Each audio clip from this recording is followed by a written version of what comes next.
हाँ जी दोस्तों, तो चलिए चर्चा शुरू करते हैं फाइनली, जिसके अंदर हम बात करेंगे चैप्टर नंबर 11 की। अभी चैप्टर नंबर 1 है, बेसिकली 1 कहाँ के लिए है, तो सीए फाइनल की शुरुआत होती है इस चैप्टर से। मतलब सीए फाइनल के अंदर जो कंपनीज एक्ट 2013 की शुरुआत होती है, उसका चैप्टर नंबर 1 आता है आपका, जिसमें बात करते हैं हम appointment and qualifications of directors. ठीक है ना। बट अगर मैं इसको कंपनीज एक्ट के चैप्टर से लेके चलूं तो ये चैप्टर नंबर आपका क्या है, 11, जिसके अंदर हम बात करते हैं डायरेक्टर की। मतलब डायरेक्टर से रिलेटेड सारी चर्चाएं आपकी यहाँ पे हो जाएंगी कि किस तरीके से डायरेक्टर अपॉइंट होता है, क्या उसकी क्वालिफिकेशंस है, क्या उसकी डिस्क्वालिफिकेशंस है, क्या उसकी ड्यूटीज है, कितने टाइप्स के डायरेक्टर्स होते हैं, वगैरह वगैरह। इस तरह की सारी चर्चाएं जो होगा वो इस सेगमेंट में आपका कवर हो जाएगा। कितने सेक्शन है सर इसके अंदर, तो आपको ध्यान होना चाहिए कि सेक्शन नंबर 148 तक हमने देख लिया था अपने चैप्टर नंबर 10 तक। जहां पे हमने 10th चैप्टर कंप्लीट किया था, वो आपका उसका लास्ट सेक्शन था, सेक्शन नंबर 148। तो इसके बाद से कंटिन्यू होगा, मतलब सेक्शन नंबर 149 से, और चलेगा कहां तक सर, ये चलेगा सेक्शन नंबर 172 तक। 149 से लेके 172 तक जो है वो चैप्टर नंबर 11 है, जिसके अंदर बात होगी आपकी डायरेक्टर से रिलेटेड। मतलब कि कुल मिला के आपको यहाँ पे 24 सेक्शंस जो है वो पढ़ के चल रहे हैं। ठीक है। सीक्वेंस में सेक्शन नहीं होगा, रीजन भी क्योंकि कई सारे ऐसे मुद्दे हैं जिसका सेक्शन स्टार्टिंग में आ गया। फॉर एग्जांपल मैं कहूं कि 150 जो है आपका, वो कहीं ना कहीं इंडिपेंडेंट डायरेक्टर की कुछ सिलेक्शन वगैरह की बातें करता है, लेकिन इंडिपेंडेंट डायरेक्टर होता क्या है उसकी चर्चाएं आपके आगे के सेक्शंस में की गई है। तो इसलिए इस मॉड्यूल के अंदर, which is the best module जो मेरे हिसाब से है, तो उसके अंदर सारे सेक्शंस को इस तरीके से सीक्वेंस में लगा दिया गया है ताकि आपको उसको पढ़ने में और समझने में आसानी हो। तो इसलिए सीक्वेंशियली नहीं चलेगा, जो कि हम आगे पहले कोशिश किया कर सकते थे, लेकिन आपको इसमें कोई ऐसी दिक्कत भी फेस नहीं करनी पड़ेगी। थोड़ी सी हाईलाइट में और दे दूं कंपनीज एक्ट के बारे में, तो आपको ये चीज पता होनी चाहिए कि कंपनीज एक्ट के अंदर कुल कितने सेक्शन है। कंपनीज एक्ट 2013 के अंदर कुल कितने सेक्शन है, आपने अभी तक पढ़े कितने सर, सिर्फ 148। और कितने चैप्टर्स के अंदर इनको पढ़ा आपने इनको पढ़ा 10 चैप्टरों के अंदर। तो आपको पता होना चाहिए कि कुल चैप्टर्स कितने हैं और कुल सेक्शन कितने हैं। तो कंपनीज एक्ट 2013 के अंदर कुल जो सेक्शंस है वो है 470, 470 सेक्शंस है। आपने अभी तक सिर्फ 148 ही पढ़े हैं। कुल जो सेक्शन है इस एक्ट के अंदर वो कितने हैं, 470। अब ये देख के आपको डरने की जरूरत नहीं है। इसके अंदर जो टोटल चैप्टर्स हैं वो कितने हैं, वो 29 है। अभी तक आपने 10 चैप्टर पढ़े हैं, थोड़े चैप्टर्स आप और पढ़ोगे, सारे नहीं पढ़ोगे, लेकिन जो आपको पता होना चाहिए कि एक्ट के अंदर तो टोटल चैप्टर्स हैं वो कितने हैं, 29 चैप्टर्स हैं। ठीक है सर। और शेड्यूल्स कितने हैं, तो शेड्यूल्स हैं इसके अंदर आपके 7 शेड्यूल है इसके अंदर, जो कि एडिशनली दिया गया है कंपनीज एक्ट 2013 के एनेक्शर्स के अंदर। ठीक है। क्या ये सारे के सारे सेक्शंस जो हैं वो ऑपरेटिव है, क्या सारे के सारे जो चैप्टर्स हैं वो ऑपरेटिव है, और क्या सारे के सारे जो शेड्यूल्स हैं वो आपके नोटिफाइड हैं एमसीए के द्वारा, मिनिस्ट्री ऑफ कॉर्पोरेट अफेयर्स के द्वारा। तो आपको ये चीज भी पता होनी चाहिए कि सर जितने चैप्टर्स है सारे नोटिफाइड है, जितने शेड्यूल्स है सारे नोटिफाइड है, लेकिन कुछ एक सेक्शंस ऐसे हैं जो कि नोटिफाइड नहीं है। तो कितने सेक्शंस नोटिफाइड है सर, 438 सेक्शन, 438 सेक्शंस ऐसे हैं जो कि आपके एमसीए ने फिलहाल नोटिफाई कर रखे हैं, और वो आपके रियल वर्ल्ड के अंदर एक्टिव है, एक तरीके से आप ऐसा समझ सकते हो। रिमेनिंग सेक्शंस जो बच जाते हैं वो अभी एमसीए के द्वारा नोटिफाई नहीं किए गए हैं। तो ये थोड़ा सा और आपको कंपनीज एक्ट का एक तरीके से ढांचा है जो आपको पता होना चाहिए। फिलहाल हम 148 खत्म कर चुके हैं, अगले 24 सेक्शंस और खत्म करेंगे इन चैप्टर नंबर 11। तो चलिए शुरू करते हैं। क्या है सर चैप्टर नंबर 11, तो इसके अंदर आपको जो पहला बेस समझना पड़ेगा वो समझना पड़ेगा डायरेक्टर का। इसको जनरली कहा जाता है सर ये डायरेक्टर का चैप्टर है। कई लोग इसको इस तरीके से बोल के चलते हैं कि डायरेक्टर का चैप्टर आपने पढ़ लिया, डायरेक्टर का चैप्टर आपके पेपर में आएगा, इस तरीके से, मतलब कि यहाँ पे डायरेक्टर की सारी बात होगी। अब सर आपको ये समझना पड़ेगा डायरेक्टर क्या होता है, और उससे ही मिलता जुलता एक वर्ड है बोर्ड ऑफ डायरेक्टर क्या होता है। तो इसकी क्लैरिटी आपको लाना जरूरी है। तो अगर आपको ध्यान हो, जहां पे आपने सेक्शंस पढ़े थे उन सेक्शंस वाले एरिया में आपने डायरेक्टर की मीनिंग समझी थी। डायरेक्टर का डेफिनेशन वहां पे दिया जाता था और कहा जाता था क्या कि as per section 2 subsection 34 director means what, a director appointed by board of the company. मतलब कि डायरेक्टर का मतलब वो है जो कि बोर्ड के द्वारा अपॉइंट किया जाता है। तो अब अगला सवाल आता है कि सर ये बोर्ड का मतलब क्या है, बोर्ड कौन है जो अपॉइंट करता है। तो बोर्ड का बेसिकली मतलब क्या हो गया कि कई सारे डायरेक्टर्स को जब एक साथ जोड़ के हम बात करेंगे तो वो आपका कहलाता है बोर्ड ऑफ डायरेक्टर्स। कई सारे डायरेक्टर्स को जब एक कलेक्टिवली बॉडी के रूप में आप देखोगे, लेट्स से किसी कंपनी के अंदर 10 डायरेक्टर्स हैं, तो एक एक करके अगर नाम लेंगे तो हाँ जी ये डायरेक्टर्स है, लेकिन 10 को अगर एक साथ आपको नाम देना है तो इसको क्या नाम दिया जाएगा, इसको नाम दिया जाएगा किसका, बोर्ड का। इन डिटेल इसको कहते हैं board of directors, in short इसको कहा जाता है बोर्ड। तो सिंपल बोर्ड का मतलब भी क्या है, बोर्ड ऑफ डायरेक्टर्स। इसको डिफाइन किया गया है सेक्शन 210 के अंदर, जिसमें कहा जाता है कि बोर्ड ऑफ डायरेक्टर्स या फिर board in relation to a company means what, collective body of directors. जितने भी डायरेक्टर्स हैं उन सभी की कलेक्टिव बॉडी को क्या कहा जाता है, बोर्ड या फिर बोर्ड ऑफ डायरेक्टर्स। ठीक है सर, ये दो वर्ड समझ में आया आपने को कि सर डायरेक्टर क्या होता है जिसको बोर्ड अपॉइंट करेगी, और बोर्ड क्या होता है जितने भी डायरेक्टर्स हैं उन सभी के समूह को क्या कहते हैं हम, बोर्ड ऑफ डायरेक्टर्स या फिर बोर्ड कहते हैं। अब इन डायरेक्टर्स की जरूरत क्यों है, क्यों जरूरत पड़ती है हमें डायरेक्टर्स की, क्यों जरूरत पड़ती है हमें बोर्ड ऑफ डायरेक्टर्स की, क्या माजरा क्या है। तो एक तो बात सीधी सीधी ये हो गई कि कंपनीज एक्ट ने इसको मैंडेटरी कर रखा है कि भाई साहब जैसे ही आप कंपनी बनाओगे आपको अपना बोर्ड ऑफ डायरेक्टर्स भी कॉन्स्टिट्यूट करना पड़ेगा। ठीक है सर, बट कंपनीज एक्ट ने ऐसा क्यों कहा सर, क्योंकि जो कंपनी है वो कैसे मैनेज होगी, कंपनी को मैनेज करने के लिए आपको लगेंगे लोग। आपको क्या लगेंगे, आपको लगेंगे बहुत सारे इंटेलिजेंट लोग जो कि कंपनी को अच्छी तरीके से मैनेज करेंगे। तो उन लोगों को अपॉइंट करेगी कंपनी और उसी को हम क्या नाम देंगे, डायरेक्टर्स का नाम देंगे। मतलब क्या हुआ कि सर क्या डायरेक्टर एक एम्प्लॉय है, बिल्कुल डायरेक्टर एक एम्प्लॉय है। और डायरेक्टर क्या है, डायरेक्टर को अभी आप आगे देखोगे कि डायरेक्टर को क्या क्या समझा जाता है। डायरेक्टर को आप ऑफिसर मान सकते हो, ऑफिसर जैसे ही मान लिया तो इसका मतलब हो गया कि डायरेक्टर आपका एम्प्लॉय हो गया। डायरेक्टर ऑफिसर और एम्प्लॉय तो है ही, इसके साथ साथ डायरेक्टर को एज अ एजेंट भी ट्रीट किया जाता है, जहां हम कहते हैं कि कंपनी जो है वो प्रिंसिपल है और जो उसके डायरेक्टर है वो उसके एजेंट है। मतलब इसके अंदर आपका एजेंसी का रूल फॉलो होता है। एंड अलोंग विद दैट आपके डायरेक्टर को ट्रस्टी भी कहा जाता है। ये चीज अभी हम देखेंगे कि डायरेक्टर को किस तरीके से नामांकन किया जा सकता है, मतलब डायरेक्टर्स के क्या लीगल पोजीशन होते हैं। तो इन चार टाइप से डायरेक्टर को ट्रीट किया जा सकता है कि डायरेक्टर ऑफिसर भी हो सकता है, एम्प्लॉय भी हो सकता है, एजेंट भी हो सकता है और ट्रस्टी भी हो सकता है। हम बात कर रहे थे कि डायरेक्टर की जरूरत क्यों पड़ती है। तो सर जी जो बिजनेस है उसको आपको मैनेज करने के लिए, बिजनेस के अफेयर्स को आपको मैनेज करने के लिए आपको डायरेक्टर चाहिए। अब आप ये कहोगे कि कंपनी है सर, कंपनी के होंगे ऑनर्स, कंपनी के होंगे मालिक, कंपनी के मालिक बोले तो शेयर होल्डर्स। ठीक है, अब ये शेयर होल्डर जब कंपनी के मालिक हैं तो ये खुद भी तो कंपनी को मैनेज कर सकते हैं, क्यों इन्हें डायरेक्टर की जरूरत पड़ती है। तो आपको ये चीज समझनी पड़ेगी कि अगर कंपनी के सारे शेयर होल्डर्स खुद ही कंपनी को मैनेज करेंगे तो उसके अंदर मिसमैनेजमेंट होने के चांसेस बहुत बढ़ जाएंगे। मतलब कि उसके अंदर मैनिपुलेशन होने की चांसेस बहुत बढ़ जाएंगे, क्योंकि जब ऑनर काम करेगा तो ऑनर अपना पर्सनल बेनिफिट्स भी वहां पे देखेगा।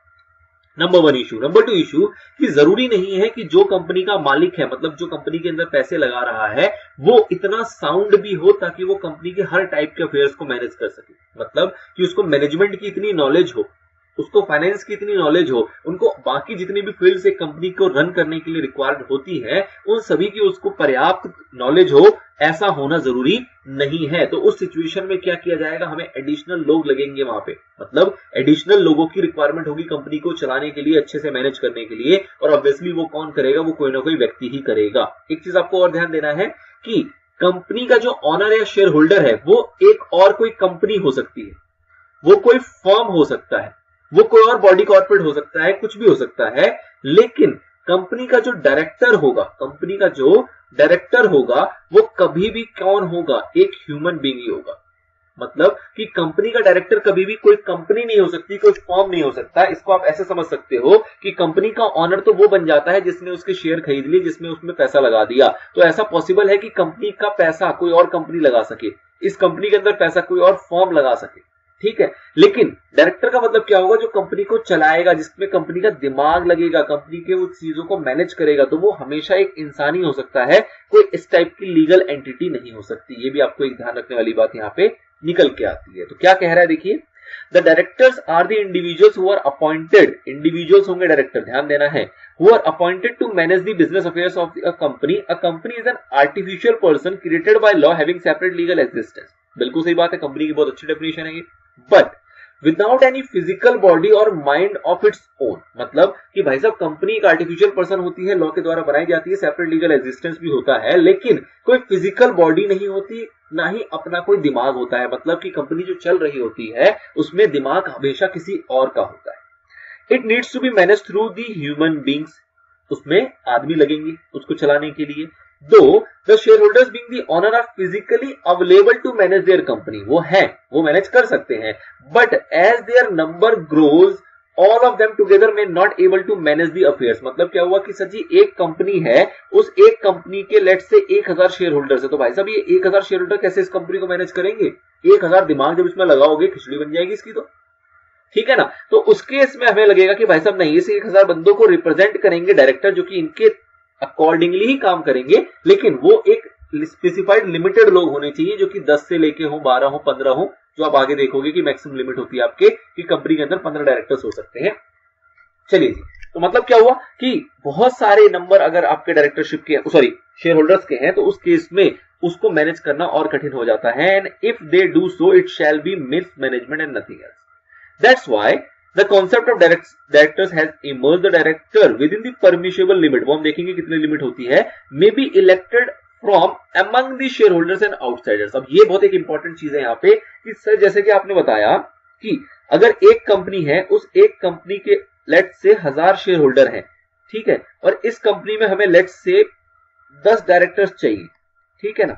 अब इस 10 डायरेक्टर्स के अंदर क्या कोई शेयर होल्डर भी डायरेक्टर हो सकता है? तो हाँ जी, बिल्कुल हो सकता है। अगर लोगों को लगता है, अगर शेयर होल्डर की जो वोटिंग होगी और उस केस में अगर कोई 1-2 शेयर होल्डर ऐसे हैं जो कि डायरेक्टर बनने के लिए कैपेबल है, और बाकी सपोज 2 शेयर होल्डर ऐसे जो डायरेक्टर बनने के लिए कैपेबल हैं, और बाकी 998 शेयर होल्डर्स को भी ऐसा लगता है, या ऐसा कह लो कि 998 में से मेजॉरिटी शेयर होल्डर्स को ऐसा लगता है कि नहीं जी, ये बंदे कैपेबल है और इनको डायरेक्टर बनाने में हमें कोई आपत्ति नहीं है, तो शेयर होल्डर भी आपके डायरेक्टर हो सकते हैं। और अगर शेयर होल्डर नहीं होंगे तो ऑब्वियस सी बात है, आउटसाइडर्स तो हो ही सकते हैं, जिसको जो भी क्राइटेरिया होगा उसके बेसिस पे उनको इलेक्ट किया जाएगा, उनको सेलेक्ट किया जाएगा, उनको डायरेक्टरशिप प्रोवाइड की जाएगी।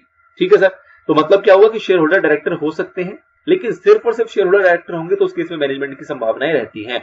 ऑल्दो ये हमने एक ब्रॉड व्यू में देख लिया इसको, लेकिन अगर आप देखोगे कि प्राइवेट कंपनीज में क्या होता है कि छोटी छोटी कंपनियां होती हैं। अब एक प्राइवेट कंपनी सपोज 2 लोगों ने मिलकर शुरू करी और वही दो लोग उसके शेयर होल्डर हैं। सपोज 1 लाख की कैपिटल के साथ इन्होंने इस कंपनी को स्टार्ट कर लिया। अब 1 लाख की कैपिटल के साथ शुरू किया, तो इसके अंदर क्या हुआ कि एक बंदा है जिसके पास 50,000 की शेयर कैपिटल है, दूसरा बंदा है उसके पास भी 50,000 की शेयर कैपिटल है, और यही दोनों लोग इसके क्या है, डायरेक्टर्स हैं। तो कोई दिक्कत नहीं, रहो डायरेक्टर्स। अब 2 ही लोग हैं, इसमें कोई दिक्कत नहीं आएगी, कोई डिस्प्यूट नहीं, कुछ मिसमैनेजमेंट का सवाल नहीं है। इसमें थर्ड पार्टी को हम डायरेक्टर बनाए ना बनाए हमारी इच्छा के ऊपर डिपेंड करता है। लेकिन जहां पे ये शेयर होल्डर बहुत ज्यादा होंगे वहां पे मिसमैनेजमेंट आ जाएगी, क्योंकि हर एक व्यक्ति क्या करेगा, अपना दिमाग लगाएगा। वो कहेगा नहीं जी मैं जो कहूंगा उस हिसाब से काम करो, दूसरा कहेगा मैं जो कहूंगा जी उस हिसाब से काम करो, मुझे ज्यादा पता है। तो उस केस में खिचड़ी ना पके, उस केस में आपको जरूरत पड़ती है बोर्ड ऑफ डायरेक्टर की। अदरवाइज अगर limited number of share holders हैं तो उस केस में वही शेयर होल्डर अगर डायरेक्टर बनकर कंपनी को चलाना चाहते हैं तो चला सकते हैं, उसमें कोई आपत्ति नहीं है। चलिए सर, ये एक थोड़ा सा ओवरव्यू आपको समझ में आया कि डायरेक्टर और शेयर होल्डर किस तरीके से काम करते हैं और किस तरीके से उन दोनों का रोल होता है। आगे कुछ बात आती है यहाँ पे कि लीगल पोजीशन क्या है डायरेक्टर की। तो मैंने आपको 4 नाम बताए थे कि डायरेक्टर जो है वो एज अ एजेंट भी काम करता है, एज अ ट्रस्टी भी काम करता है, एज अ ऑफिसर भी काम करता है और एज अ एम्प्लॉय भी काम करता है। तो इन्हीं 4 चीजों को यहाँ पे बताया गया है कि भाई साहब एज अ एजेंट कैसे काम करता है। क्यों? क्योंकि कंपनी एक दायरा देती है, कि भाई साहब डायरेक्टर जो होगा वो इस लिमिट के अंदर काम करेगा। जैसे कि आपने देखा था कि बियॉन्ड लिमिट जाके डायरेक्टर काम नहीं करते, क्योंकि फिर वो अल्ट्रा वायर्स वाली सिचुएशन आ जाती है, जो कि आपने पिछले पार्टों में पढ़ा हुआ है बेसिक्स के अंदर। ठीक है सर, तो जब कंपनी एक डायरेक्शन दे रही है, एक दायरा दे रही है कि भाई साहब ये सारी रिस्पॉन्सिबिलिटी है जो आपको फुलफिल करनी है और इस दायरे में रह के करनी है, तो इस चीज के अंदर आप इसको इस तरीके से देख सकते हो कि भाई साहब कंपनी जो है वो कुछ डायरेक्शन दे रही है डायरेक्टर को कि आप इस दायरे में रह के इन चीजों को परफॉर्म करो, इस टाइप की एक्टिविटी को फुलफिल करो। ठीक है, तो इस टाइप के रिलेशन को कहा जाता है कि ये एजेंसी का रिलेशनशिप है, जहां पे कंपनी एज अ प्रिंसिपल काम कर रहा है और डायरेक्टर जो है वो एज अ एजेंट काम कर रहा है। नंबर 1। नंबर 2 आता है जहां ट्रस्टी की बात करते हैं, तो वहां पे ट्रस्टी का बेसिकली मतलब क्या हो गया, जो कंपनी की प्रॉपर्टीज को, कंपनी के मनी को, कंपनी के ट्रेड सीक्रेट्स वगैरह को अच्छे से मैनेज कर रहा है और उसकी सेफगार्डिंग प्रोवाइड कर रहा है। तो डायरेक्टर्स ये भी करते हैं कि डायरेक्टर्स क्या करते हैं, प्रॉपर्टीज वगैरह को भी सेफगार्डिंग प्रोवाइड करते हैं, पैसे को अच्छे से मैनेज करते हैं, जो उनके ट्रेड सीक्रेट्स वगैरह होते हैं, जो भी कंपनी की बिलोंगिंग्स वगैरह होती हैं, उसकी प्रॉपर तरीके से देखभाल करते हैं, जो कि एक तरीके से किसका काम होता है, किसी भी ट्रस्टी का। ठीक है, तो एज अ ट्रस्टी भी डायरेक्टर परफॉर्म कर रहा है। उसके बाद बात करें कि भैया ऑफिसर की डेफिनेशन क्या होती है, तो जब आपने ऑफिसर का डेफिनेशन पढ़ने जाओगे सेक्शन 2 सबसेक्शन 59 के अंदर, तो वहां पे आपको देखने को मिलेगा कि officer includes director, officers includes director. तो वहां पे कंपनी एक्ट की डेफिनेशन में बता दिया गया कि भाई साहब जहां कहीं भी किसी भी सेक्शन में अगर ऑफिसर वर्ड लिखा होगा, किसी भी सेक्शन के अंदर अगर ऑफिसर वर्ड लिखा होगा, तो आप मान लेना कि यहाँ पे इसको डायरेक्टर के साथ जोड़ के कहा जा रहा है। ठीक है ना, तो इस जब डेफिनेशन ने ये चीज बता दी, तो इससे आपको ये समझ में आया कि भाई साहब डायरेक्टर जो है वो एक प्रकार का ऑफिसर भी है, और अगर वो ऑफिसर है तो इट ऑटोमेटिकली रिलेट दैट कि भैया ऑफिसर का मतलब क्या हुआ कि वो कंपनी का एक प्रकार से क्या है, एम्प्लॉय है। ठीक है, तो ये चारों चीजें हैं जो कि कहीं ना कहीं लीगल पोजीशन होती है किसी भी डायरेक्टर की। इसी चीज को यहाँ पे ब्रॉड तरीके से लिखा गया, एक बार फटाफट से इसकी रीडिंग लगा लेते हैं अपन लोग। क्या कह के चल रहा है? As regards legal position of directors in relation to a company, they can be considered both agents and trustees। अब यहाँ पे दो ही बात की शुरुआत की गई है कि भाई साहब इनको एजेंट भी कहा जा सकता है, ट्रस्टी भी कहा जा सकता है। As agents, they bind the company as their principal as soon as they enter into various transaction on its behalf। Obviously बात है, डायरेक्टर ट्रांजेक्शंस करता है, लेकिन कहीं ना कहीं वो उसके लिए बाइंड कौन होता है? कंपनी बाइंड होती है, जो कि आपकी एजेंट्स और प्रिंसिपल के साथ भी हुआ करता है। The law of agency comes into play and it governs the relationship between the company and its directors. At times, the company itself is principal as well as agent in respect of certain acts which cannot be delegated। मतलब कि कुछ काम ऐसे होते हैं जो कि company खुद करती है, वो डायरेक्टर्स नहीं करते। कंपनी खुद करती है, वो डायरेक्टर्स को डेलीगेट नहीं किया जाता। उस केस में क्या कहा जाएगा कि भाई साहब जो कंपनी है वो खुद ही प्रिंसिपल भी है और खुद ही एजेंट भी है। वहां पे कंपनी के बदले में डायरेक्टर काम नहीं कर सकता, क्योंकि डायरेक्टर की लिमिट के बाहर की बातें हैं, वो डायरेक्टर की लिमिट की बाहर की बातें हैं। The Companies Act 2013 lays down provisions requiring as to when the company needs to act both principal as well as agent and when the directors need to act as the agent of the company। तो simple सी बात की जा रही है कि भाई साहब companies act के अंदर सीधे सीधे प्रोविजन लिखे गए हैं कि कौन से ऐसे ऐसे हरकतें, कौन से ऐसे ऐसी चीजें हैं जिसमें कि कंपनी को खुद ही एज अ एजेंट भी काम करना पड़ता है, और कौन सी ऐसी ऐसी चीजें हैं जिसके लिए डायरेक्टर को एम्पावर किया जा सकता है कि भाई साहब आप हमारे बदले काम कर सकते हो। It may be noted that where directors are empowered to take certain decisions, the company cannot negate them or issue directions to the directors directing them to go for a particular decision, except that it may replace the directors with the ones of its choice। मतलब क्या हुआ कि भाई साहब एक बार आपने कह दिया कि सपोज करो कोई बिडिंग करनी है, ठीक है, कहीं पे जाके बिडिंग करनी है, तो वहां पे डायरेक्टर को आपने कह दिया कि तुम जाके बिड करोगे, तो उसके बाद कंपनी बार बार उसको पंगे नहीं लेगी। पंगे मतलब आप ऐसे कह लो कि डायरेक्टर को परेशान नहीं करोगे भाई साहब तू ऐसे बिड कर, तू वैसे बिड कर, तू ऐसे काम मत कर, तू वैसे काम कर, ना ना ना। आप डायरेक्टर्स को डायरेक्शन नहीं दोगे, आपने डायरेक्टर्स को एक लिमिट बता देनी है कि बेटा इस लिमिट के अंदर तुमने काम करना है, इस लिमिट के अंदर वो ऐसे काम करे, वो ऐसे काम करे या वो ऐसे काम करे, उसकी श्रद्धा है। आप उसको बार बार पीछे से उंगली नहीं करोगे कि नहीं जी तुमने तो ऐसे काम करा, तुमने तो वैसे काम करना है। मतलब सिंपली ये है कि डायरेक्टर्स को डायरेक्शन नहीं दिया जाएगा, उसको इसकी एक लिमिट, उसका दायरा बता दिया जाएगा कि बेटा इस लिमिट के अंदर तुमने काम करना है। तुम्हारी अथॉरिटी की तुम 10 लाख तक के ट्रांजेक्शन कर सकते हो, बात खत्म। अब 10 लाख तक के ट्रांजेक्शन में वो किस टाइप से ट्रांजेक्शन करता है, किस तरीके से उसको क्रैक करता है, वो उसकी सूझबूझ है, उसकी समझ है। ठीक है सर। एज ट्रस्टी, ट्रस्टी की बात करें, the directors are required to take care of properties, monies, trade secrets ETC belonging to the company. तो ऑब्वियसली बात है इनकी वो प्रॉपर टेक केयर रखता है, तो इसलिए वो एज अ ट्रस्टी भी कहा जा सकता है। In fact as trustees the directors are in a fiduciary relationship with the company, not with any individual shareholder, and if such relationship is broken and the company suffer losses because of the illegal acts of the director, the erring director will be required to compensate the losses suffered by the company। The office of directorship is an office of trust। अब basically यहाँ पे क्या कहा गया कि जब हम trustee की बात करें तो वहां पर आप ऐसे कह सकते हो कि भाई साहब डायरेक्टर और कंपनी के बीच में एक रिलेशनशिप है जिसको कहा जा रहा है फिड्यूशियरी रिलेशनशिप। मतलब कि एक डायरेक्टर जो कि ह्यूमन बीइंग है और एक कंपनी जो कि ह्यूमन बीइंग नहीं है, उनके बीच में एक रिलेशन बनाया गया है और कंपनी के द्वारा ये पर्सन ऑथराइज्ड है इन सारी चीजों की देखभाल करने के लिए। अब अगर डायरेक्टर की लापरवाही से कोई नुकसान हो जाता है, पैसों का, ट्रेड सीक्रेट का या किसी प्रॉपर्टी का कुछ भी नुकसान हो जाता है, तो ऑब्वियसली बात है डायरेक्टर वहां पे रिस्पॉन्सिबल होगा और डायरेक्टर को उस लॉस को बियर करना पड़ेगा, कंपनसेट करना पड़ेगा। किसको? कंपनी को। क्यों? क्योंकि उसकी लापरवाही की वजह से हो रहा है, उसके इलीगल एक्ट की वजह से हो रहा है। तो डायरेक्टर की वजह से अगर कोई नुकसान होगा तो वो कंपनी बियर नहीं करेगी, उस केस में डायरेक्टर को ही बियर करना पड़ेगा। कौन से वाले नुकसान सर? जो इलीगल है, ठीक है ना। अगर सपोज करो डायरेक्टर ने कोई डील किया which is legal, which is with in the limit जो कि प्रिस्क्राइब की गई थी उस डायरेक्टर के लिए, और उसमें कोई नुकसान हो जाता है, तो क्या कंपनी बियर करेगी? नहीं करेगी, बिल्कुल करेगी। उस केस में कंपनी बियर करेगी, कोई दिक्कत नहीं है। लेकिन अगर डायरेक्टर ने बियॉन्ड द लिमिट जाके कोई काम किया है या फिर कोई इलीगल एक्ट्स परफॉर्म किए हैं, तो उस केस में डायरेक्टर को बियर करना पड़ेगा, उस केस में कंपनी बियर उसको नहीं करके चलेगी। ठीक है सर, आगे बढ़ते हैं। 2 पॉइंट और थे इसके अंदर, जिसके अंदर एम्प्लॉय और ऑफिसर की बात कर रही थी, तो उसमें डेफिनेशन का जिक्र आता है कि the definition of officer given in section 2 subsection 59 of the act inter alia includes director, which means a director at certain times is also the officer of the company. मतलब क्या हुआ? सर्टेन टाइम्स का मतलब क्या हुआ कि जिस section में, कई सारे सेक्शंस में ऐसा होगा जहां पे ऑफिसर वर्ड लिखा गया होगा, तो मतलब क्या है कि उस पर्टिकुलर जगह पे डायरेक्टर को भी इंक्लूड करके आपको चलना है। Since an officer is an employee. अब जैसे ऑफिसर आ गया तो ऑफिसर का मतलब क्या है? Employee of the company. The director as officer is also an employee so far as certain provision of the Companies Act are concern. मतलब जिन जिन प्रोविजंस में ऑफिसर को वर्ड लिखा गया है तो वहां पे ऑफिसर का मतलब कि डायरेक्टर को वहां पे लपेट लिया गया है, और डायरेक्टर को लपेट लिया गया है तो वहां पे कहा जा रहा है कि भाई साहब जो डायरेक्टर है वो एक तरीके से ऑफिसर है, एक प्रकार का एम्प्लॉय है कंपनीज का उस पर्टिकुलर प्रोविजन के लिए जहां पे इस वर्ड का जिक्र किया गया है, जहां पे इस वर्ड का जिक्र किया गया है। ठीक है सर। नाउ ये चीज हमने ऊपर देख ली थी कि भाई साहब जो कलेक्टिव बॉडी होती है किसके डायरेक्टर्स की, मतलब सभी डायरेक्टर्स को जोड़ के जो उसको एक नाम दिया जाता है वो नाम क्या दिया जाता है? उसको नाम दिया जाता है बोर्ड ऑफ डायरेक्टर्स का। इन शॉर्ट उसको हम बोर्ड कह के चलते हैं। It is the board which take decision at the meetings and not any individual director. मतलब क्या हुआ कि कोई भी आपको काम करना है, कोई भी डिसीजन लेना है तो उसके इसमें क्या होगा? क्या अगर 10 डायरेक्टर हैं तो हर एक डायरेक्टर अपना अपना डिसीजन देगा? नहीं जी, ये 10 मिलके जो बोर्ड बन रहा है, ये 10 को मिला के जो ये बोर्ड कॉन्स्टिट्यूट हो रहा है, ये बोर्ड अपना डिसीजन देता है और इसके अंदर देखा जाता है कि भैया मेजोरिटी अगर एग्री कर रहे हैं तो ऑब्वियस सी बात है डिसीजन फेवरेबल होगा, अदरवाइज इनफेवरेबल हो जाएगा। ठीक है, तो कोई भी डिसीजन लेने के लिए कैसे लिया जाता है? उसके अंदर पूरा बोर्ड, जो पूरा बोर्ड ऑफ डायरेक्टर्स का कलेक्टिव बॉडी है, वो उस डिसीजन को एग्जीक्यूट करती है, ना कि कोई इंडिविजुअल डायरेक्टर।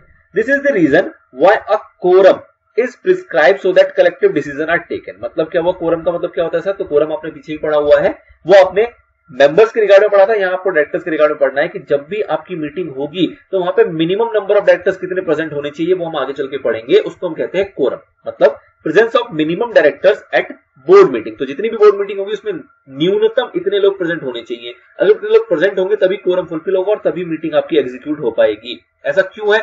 क्योंकि जब इतने लोग मौजूद होंगे तो उन सभी की राय मशवरे से वो डिसीजन लिया जाएगा, which is the core concept of board of directors. की भाई सब पूरे बोर्ड की मीटिंग है, पूरे बोर्ड की यहाँ पे मौजूदगी होनी चाहिए, एटलीस्ट कोरम की तो होनी ही चाहिए, और उन सभी के अकॉर्डिंग जो सही है वही काम होना चाहिए, जो उनके अगेंस्ट है वो काम नहीं होना चाहिए। Okay, at times if permitted the decision can be taken by the board without calling a meeting, but in that case too they are collective decision. मतलब क्या हुआ कि भाई साहब कुछ ऐसे मुद्दे हो सकते हैं, कुछ ऐसे डिसीजन हो सकते हैं जो कि बोर्ड मीटिंग में ना लिया जाए। मतलब कि कोई उसके लिए मीटिंग नहीं रखवाई गई, ऑल्दो सबके कलेक्टिव डिसीजन ले लिए गए कि भाई साहब तुम बताओ क्या कहते हो, तुम बताओ क्या कहते हो, डिसीजन लिए हमने लेकिन वो मीटिंग में नहीं लिए।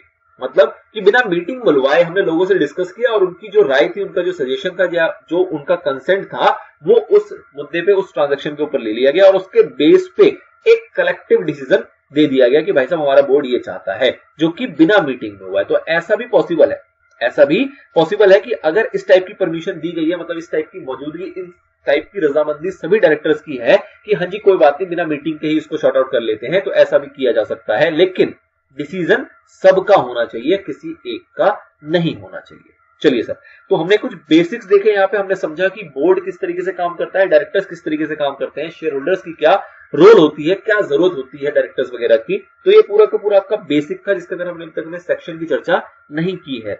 नेक्स्ट पार्ट से कंटिन्यू करेंगे, सेक्शन नंबर 149 से उसकी स्टार्टिंग होगी और पहला सेक्शन जो कवर होगा वो होगा आपके नेक्स्ट पार्ट के अंदर। इस वीडियो में इतना ही, मिलते हैं नेक्स्ट पार्ट में। Till then stay connected.